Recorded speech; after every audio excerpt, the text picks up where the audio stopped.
You're listening to Who's Tom and Dick, a weekly podcast with your hosts, Martin Weavers, fighting stage 4 lung cancer, and Patrick Mortimer, living with heart disease.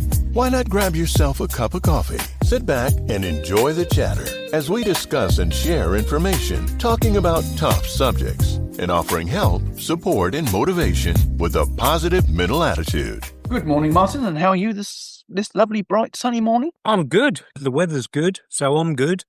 Anyway, let's get on with today. So today we're really lucky. We're joined by a young lady who I saw on BBC Look East, and I contacted her and I asked her if she'd come on our podcast to talk about breast cancer, and she's had a double mastectomy. So it's going to be interesting to hear what's happened, the future for her, and everything like that. So will you please welcome Amy Carroll? Good morning, Amy. Welcome to Who's Tom and Dick. Hiya. Yes, thank you. And just before we sort of get onto your sort of life story, am I right in saying that you're not only a model, but you've also got your own business? At the moment, no. Good No. research again, Martin. Well done. Yep, research again.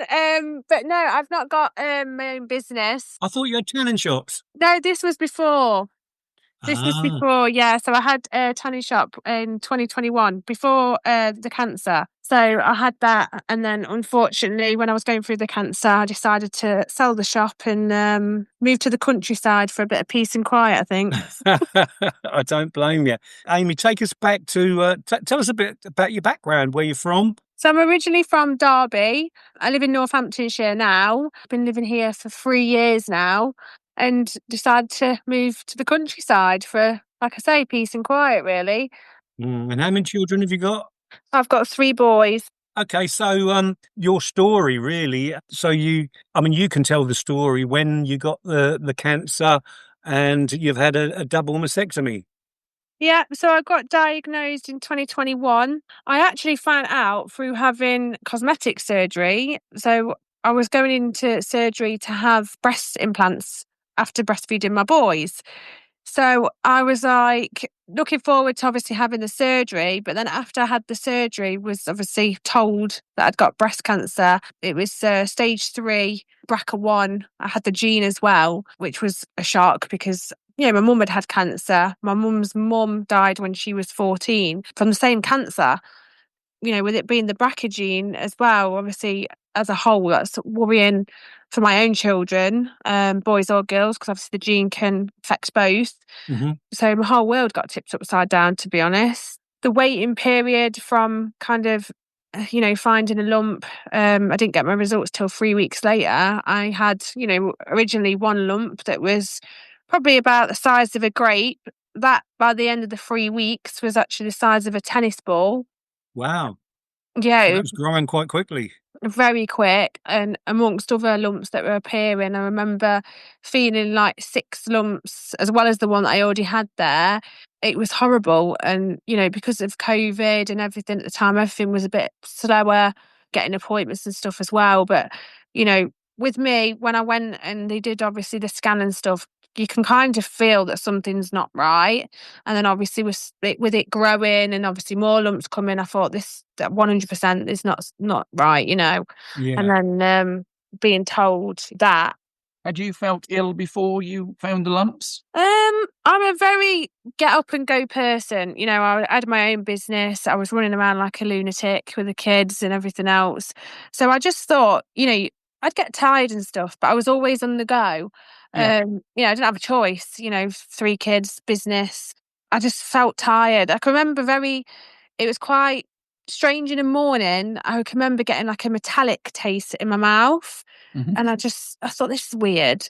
But I remember that being quite obvious, like not obviously at the time, but I remember like feeling a little bit sick first thing in the morning. It was just like a dead metallic taste. It was dead weird. You know, people do get that when you go through cancer, because obviously I remember that quite, you know, just feeling sick. I sometimes had to pull over when I was driving and stuff. Had you done regular checks to feel for lumps, or was it only found because of your surgery? It was only found because of my surgery, and you never think, I would get cancer or I can't, if I get ill, I just get on with it because of the kids and stuff. But no, I didn't, to be honest. And even getting into the doctors when I found that first lump, I didn't straight away because I just thought, I'm going to have my checkup for the breast surgery and I'll just get them to check it. And obviously they checked and said, no, this has nothing to do with the surgery. Go to your own doctors. And you're kind of on the phone to the doctors and you can't get in. And then you miss a day and then ring again. It was just like that. Yeah. It was scary. And they did tell me at the time as well, they said, you will only have 5 years to live. Wow. To be honest, even though they told me that, it is a shock to the system, but I thought, no, I'm going to live longer. My kids need me. I'm going to live longer and I'm going to go on life as normal. I think it's all your mindset in the sense of how you move forward. If you push yourself and I'm going to beat this no matter what. If you kind of had that mindset, I think you've got a good chance, going through the chemo and going through everything else that you have to go with, even mentally, like friends and family and, none of my friends that I had friends at the time, I've got one actually, you realise what people are about and you look and appreciate life a hell of a lot more, having dinner with the kids, because I was working all the time. Sometimes I just go out for a takeaway or go out for food, but actually sat at the table. And I remember when I was ill, looking at my kids thinking, do you know what, this is everything. Yeah. And, you take that for granted sometimes, especially when you're so busy. You just think, when you work silly hours because you think, I want the best for the kids, but ultimately you can never get that time back. I think you've got the right attitude. You've got the same attitude that Patrick and I both have, positive mental attitude. I wouldn't be who I am today if I didn't go through it, however much it was horrible going through it. But you know what? I'm glad in a way that I've gone through it and I am who I am and I've got rid of the people that are not really my friends, just associates. Yeah. So how long ago did you have the surgery? So my last surgery was about, I'm going to say 24 weeks ago, but I've had a hell of a lot of surgery. So I had both breasts off, and then I had a problem with the right side because I had chemo and radiotherapy. So I had to have one off and then go through the whole procedure again in the sense of having a tissue expander and then filling it up to stretch the skin. Then they couldn't match both to the same size, so then I had to have both off, then put back on. I've had 8 surgeries altogether in total. About 20, I'll say 24, 26 weeks ago. That was nipple reconstruction because they had to take everything, the breast tissues, nipples, lymph nodes. That had all my lymph nodes on my right side taken out. To be honest, I couldn't have the full chemo that I had because I ended up in a wheelchair at one point as well. So there was a stage where I ended up in a wheelchair and couldn't actually walk. And I thought, what the earth am I going to do? I've got 3 kids. Yeah. It was scary, but again, mindset, I sat in that hospital and I thought, how am I going to look after kids in a wheelchair? And, in the end, I said, I'm not taking any more medication anymore. You just have to go with what you think and what's right in your head. And I think, to be honest, if I carried on, I don't think I'd be here. But I said, no, I'm not taking any medication. And, within 3 weeks, I was out of that wheelchair and I was in that gym. So, yeah, it does work. Would you recommend regular checks by ladies? 100%. However young you are, even, to be honest, not even just women, boys as well.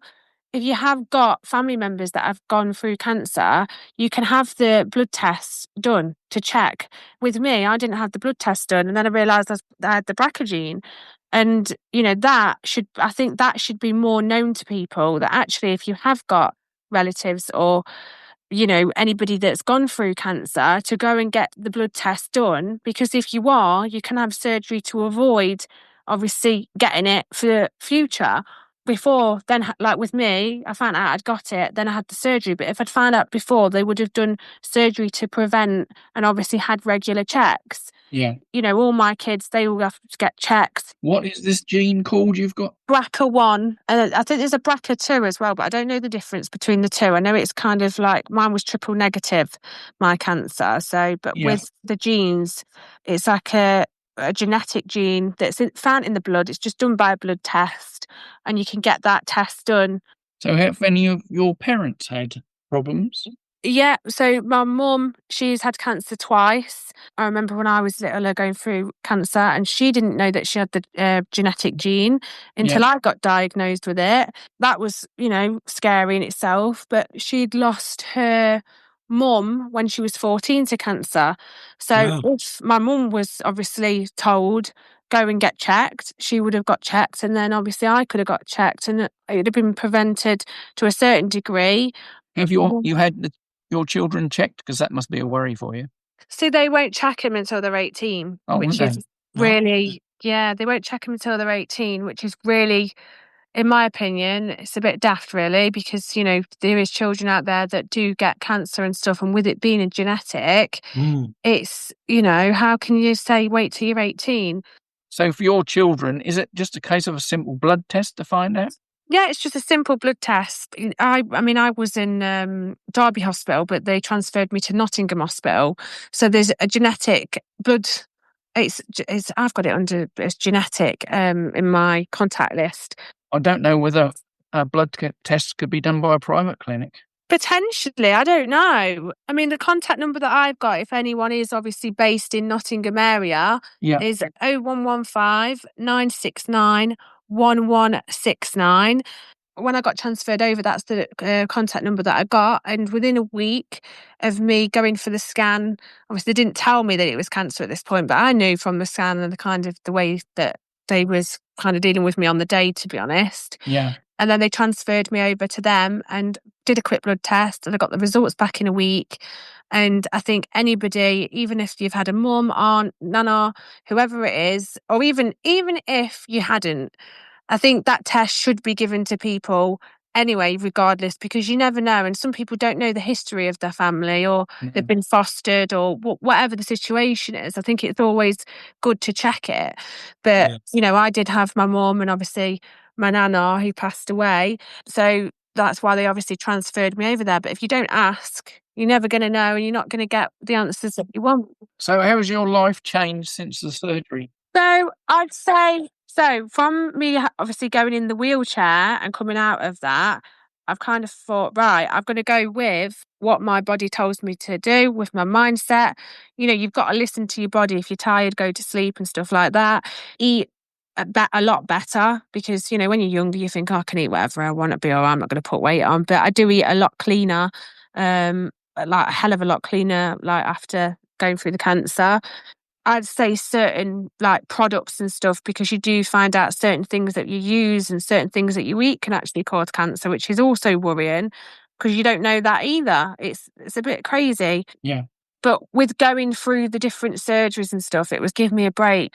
At one point I had one off, and then I had one breast, and then, going and having both off and then put back on. I mean, obviously with my age, with me doing modelling, it was a big thing. When you talk about having both breasts off, some people just think you have both breasts off. I don't know why, but they still think that you'd have your nipples and everything as well.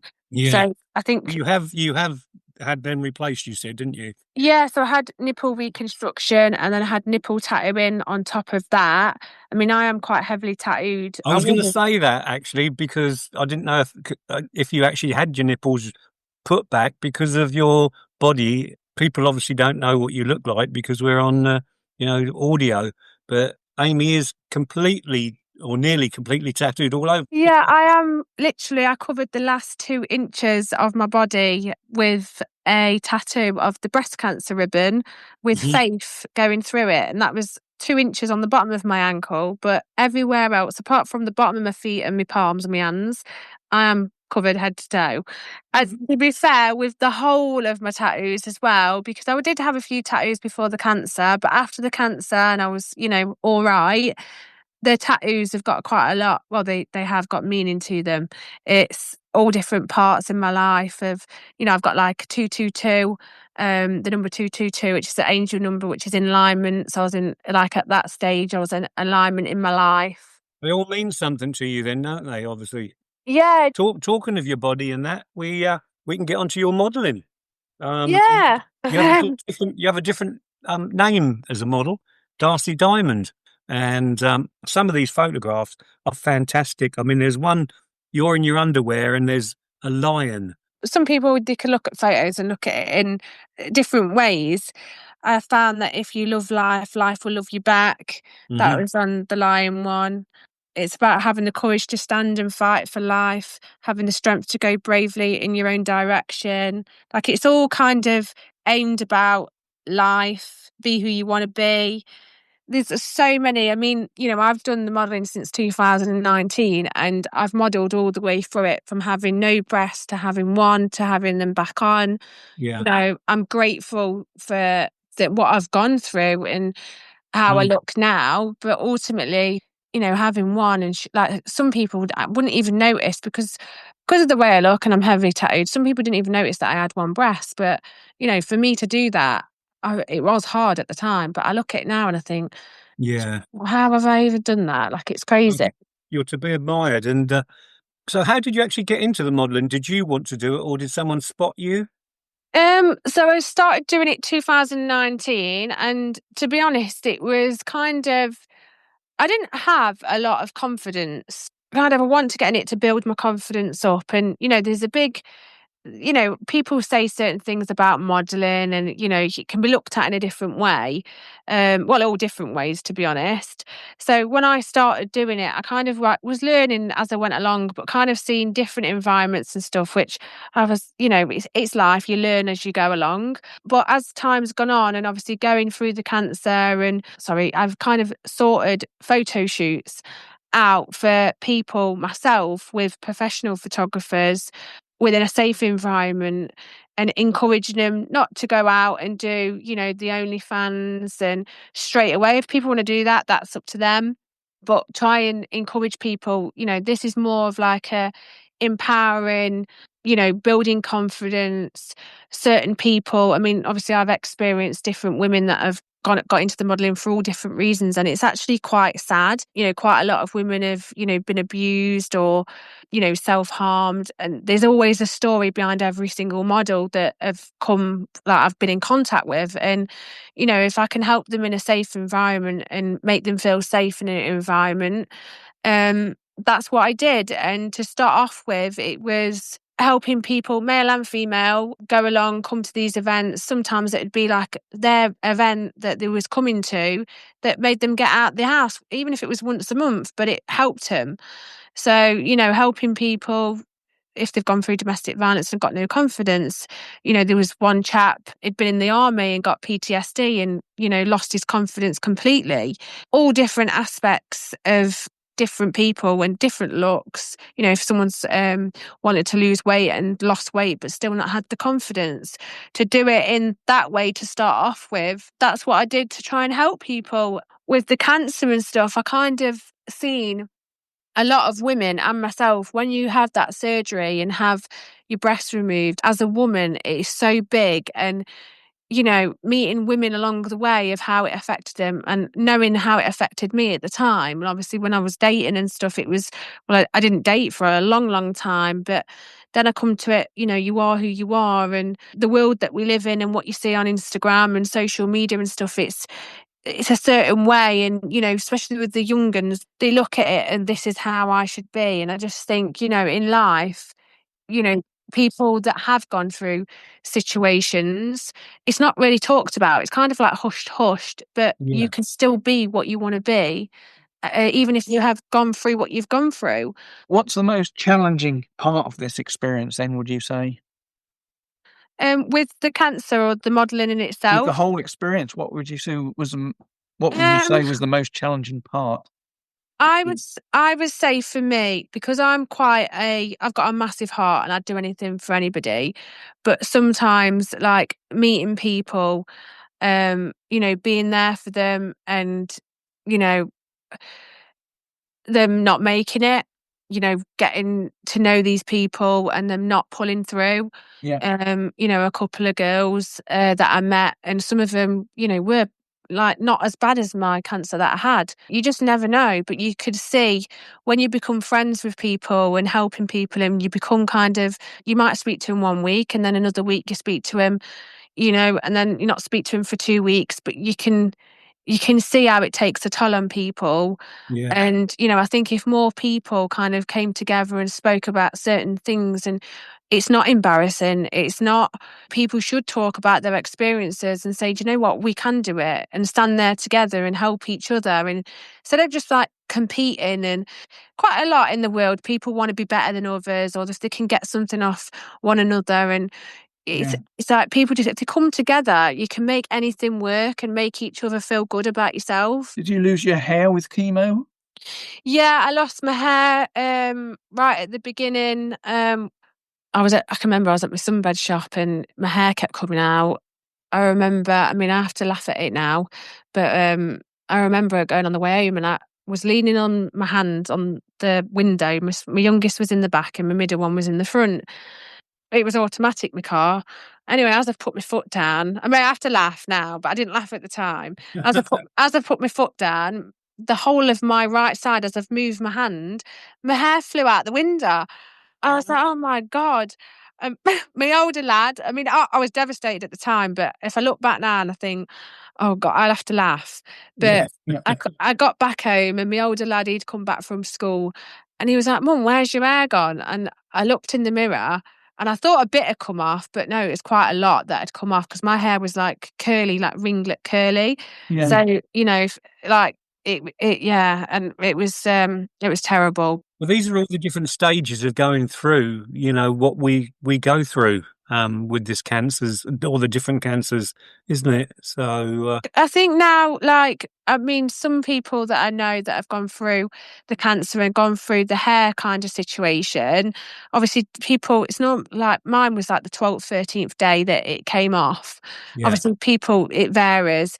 But I definitely recommend to shave it off because it grows back a hell of a lot better. I know it is a massive, massive thing to do. And, you know, you think, oh God, how am I going to look? I've got no eyebrows, got no eyelashes.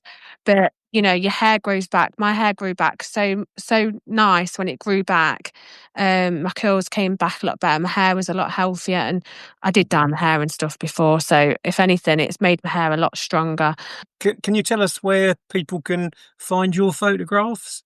Yeah, so there's two profiles. There's Darcie.Diamond.2023 and then there's Darcie_Diamond_promotions. So everything that I post on Instagram is on Facebook because I know some people, they don't know how to use Instagram. I was new to Instagram until I started doing the modelling.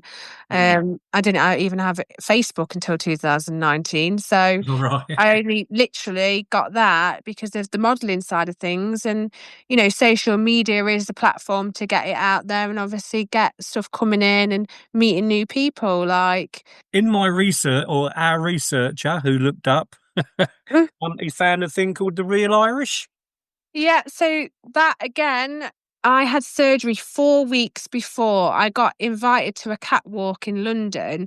And I did this. I never ever did a catwalk. And to be honest, you always see catwalks. You kind of think tall, petite models. You never see any tattoo models. And I was thinking, you know, I'm going to stand out like a sore thumb here. I don't know what I'm throwing myself into. I'm only 5'4" as well. So I'm thinking, you know, am I going to be all right, or am I just going to look like a little like waddling short person going down the catwalk?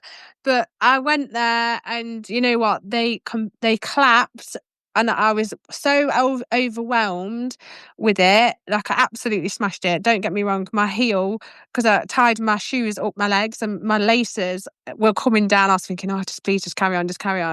I winged it, and I will laugh like it doesn't matter how old I'm going to be, I'm always going to laugh at that moment. But basically I got pulled off that catwalk to do this film called The Real Irish. I've never done acting before, apart from at school I did drama classes. I've never done acting before. So I literally got thrown in the deep end, but they loved the look. So I was... You're allowed to tell us what you did in it? Yeah, so I can't go into much detail because it's not out yet, but there is obviously the trailer that is on YouTube. So the filming, it's going to be a series. I'm actually Noah's Ark's granddaughter. Is that one where you look like a warrior walking through? Yeah, I'm in this. It's the sea. I've got my daughter with me. Yeah, you look brilliant in that. Yeah, so in that, I'm basically Noah's Ark's granddaughter, Ciaeus, I think that's how you pronounce her name. You'll see it on there anyway. But we had to, obviously with acting and stuff, like it's not a real dragon, but obviously looking at it, it looks like a real dragon. But Oh, we you had to, spoiled it now. it's, you know, there's all different things that they do. It's absolutely crazy. But we had to run across a beach, like, you know, with a drone, like follow this drone. It was so funny. But Yeah. 2 weeks prior to the catwalk, and then literally I think it was about 8 weeks, you know, I actually had one breast as well when I was actually doing this. So I Okay. had obviously the tissue expander in, and it was filled up a little bit. But for me to do that was massive, and the opportunity was amazing. And I just thought, you know, I'm going through what I'm going through. And, you know, I've been given this opportunity, and that just pushed me even more. Oh, you're an inspiration. I can tell you that. I've actually got a breast cancer event, raising money for breast cancer with, Is this the one on the boat? yeah, it's on a yacht in London, on the 22nd of November. So the basically everybody that I've worked with throughout the modelling, you know, models that have never been like, they've never done modelling before. Some of them have, and they've gone through breast cancer or at the end of it or going through it, and got everybody together, and all the people that, you know, I've got not been given the opportunity to do a fashion show like on a catwalk, and the brands and everybody's come together, so it's going to be amazing. Like, Yeah. What did you do before all the acting and the modelling and so I obviously had the sunbed shop, but then yeah. I did 3 years at college for beauty. So I did eyelashes, makeup, waxing, tinting. So I did all that in my shop, which, to be honest, having the shop, it was nice, but it's very time consuming, and you have to put a lot of work in with that kind of job. I mean, I had staff working for me and stuff. So it was, and you meet a lot of different people. And Yeah. I think, without me saying too much, me selling up and moving to the countryside kind of says it for itself. Yeah. So, You you can't know, beat the countryside. That's where we live, don't we, Patrick? Yeah. oh, it's just so much nicer. And, you know, I would, if you asked me back then, would you ever move to the countryside? I've been like, no, it's boring. But you know what? I've got my own little life here. The kids love it. The schools are different. And you know what? I don't get stopped every minute of every second. Well, to be fair, I can't really say that because I do now. Everybody at the school, they see me on the radio and stuff. Amy, just before we go, tell us what the warning signs are for ladies just to look for, and gentlemen. I would say there's, when I say warning signs, I wouldn't even wait for the warning signs. I would just be on the ball with your health. When I was younger, I was, I'm not going to never get ill. I never thought I'd get ill. You know, even though I'm a very get up and go person, I'm not one to, if I get poorly. I mean, I know men are. Sorry, guys. But I know, like, if a man gets a cold, it's like, oh God, the world's ended. But I just think no matter who you are, whatever age you are, and especially to the young uns, get yourself checked. Don't leave it to the last minute. Don't put work before getting checked.